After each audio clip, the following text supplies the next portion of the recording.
Hey, what's going on, guys? It's your boy Happy. I'm a little bit under the weather, but I thought I'd do this really quick. Today we're gonna be talking about the voice actors for the characters for Final Fantasy 15. The very first person that we have is Ray Chase. He was in Xenoblade Chronicles X, and he was also as Killer Instinct. He's actually the voice of Noctis. Then we have Adam Crossdale. He has been in Shadow of Mordor, and Ring, NCIS, Once Upon a Time, and he's the voice of Ignis. Then we have Robbie Damon.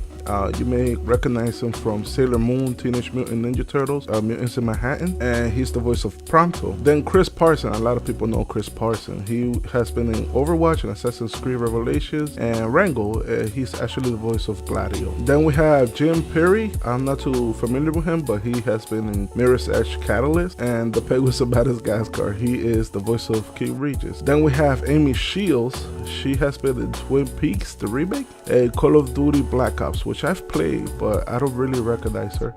But she's the voice of Luna, and she does seem like she's doing a really good job with that. Then we have Matt Mercer. You may recognize him from Overwatch and Resident Evil, as well as Fallout 4. And he's Corleonis. Then we have Darren DePaul. He has also been in Overwatch, in Doom, Star Wars, The Old Republic, and he is Arden.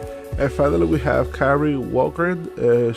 She has been in Rick and Morty, in Kung Fu Panda, in Legends of Awesomeness, and she's Ariane. But I don't think she's actually in this video. I'm gonna leave the video for you guys to watch it right now. It is a really awesome video, so it also shows a couple of clips that we haven't seen before. If you guys like it, make sure that you hit the like button and make sure to share it with your friends. Alright guys, enjoy the video. I'm Jim Peary, and in Final Fantasy 15, I play King Regis.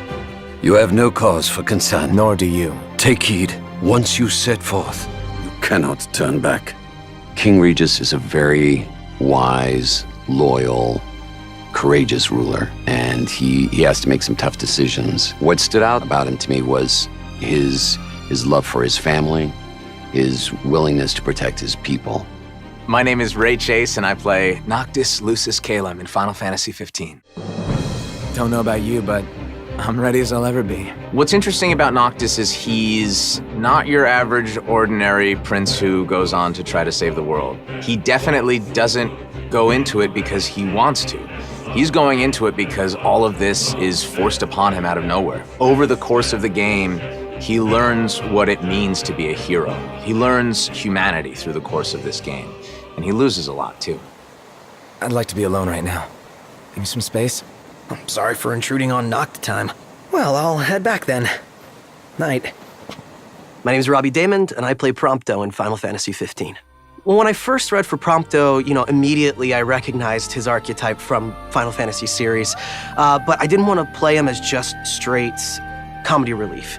So even though that's sort of his function within the four, we wanted to be really careful to make sure that he was grounded and human and still believable, being a real person going through his own journey. So, any bright ideas, Ignis? A dark one, as it were. A frontal assault would leave us exposed, but if we move under cover of night, we might be able to infiltrate the base unnoticed. Hi, my name's Adam Croasdale, and I play Ignis in Final Fantasy 15. Ignis is the confidant to the king-in-waiting, Noct, and he is very cerebral, quite funny without meaning to be, and an organizer, extremely organized and extremely capable. I'll analyze what intelligence we have available to find us a way in. Sounds good, Specs. He tries to keep Noct and the lads out of trouble, and has varying degrees of success doing it.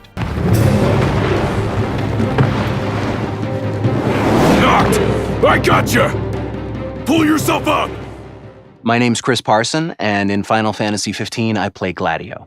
Gladio is a guy who he has a soft spot, but at the same time, he's a ferocious guy that you do not want to cross. That's the thing that is really appealing about the Gladio character, is that he is a tough guy, and he is a comical guy, but at the same time, he cares deeply about his crew. He's kind of the Papa Bear of the crew. It is in receiving mercy that men offer praise, and in shedding grace that the gods elicit worship. I'm Amy Shields, and I play Luna Freya in Final Fantasy 15. I would describe Luna as a very strong woman. She's quite reserved, but still manages to give across this major passion for everything in life that she cares about. She is this wonderful spirit who just cares about everyone else. I vow, the king will prove himself worthy. She's informed, she's educated, she's an incredible woman to play. And what's your story? I'm an impatient traveler, ready to turn ship. A man of no consequence. Well, hi there. I'm Darren DePaul, and I play Arden Azunia in Final Fantasy 15 and in Kingsglaive. The most enjoyable part of playing Arden, the writing. He's a wonderfully written character. He's very human because he has so many different sides. He's got that very sincere insincerity, and I adored that about him. Arden Azunia, Chancellor of Niflheim. He's just so oily, but just so much fun. That day, he didn't want you to remember him as the king. In what time you had left, he wanted to be your father. My name is Matthew Mercer, and I play the role of Cor in Final Fantasy 15. Corleones is a person who's bound by honor, he's bound by the promises he's made to his friends and to his king, and he's very much kind of a station of the old guard. What draws me to him is his sense of honor, his sense of duty, but also the fact that failure is taken so strongly to heart that he wants to ensure that he makes up for his mistakes, no matter what the cost to him. The king entrusted the role of protector to you. Entrusted it to me? Then why didn't he tell me that? Why did he stand there smiling as I left? Why? I think the story of Final Fantasy 15 is the hallmark of this game. It really is a classic coming-of-age story. And in the end, it's Nox's story. But the beautiful part about it is that his three friends who surround him the closest all take their individual journeys. Things like father and son, brother to brother. These are real-life things that I think people can relate to. I was thrilled with how high the stakes were, always. People really lose something. It's thrilling and it's sad and you're just getting to use everything. It's heart-pounding in terms of how exciting it is. It's an epic quest. It's a tale of betrayal, a tale of friendships for life, and a tale of triumph against insurmountable odds. There's a lot of that fresh delivery that creates its own story and its own essence beyond the rest of the series before it, but also has enough of that continued thread of love that all the previous games had, where you feel like it's still home the Final Fantasy series always was. That to me is a sign of a true successor to what is probably one of the greatest game series to hit the whole genre and market.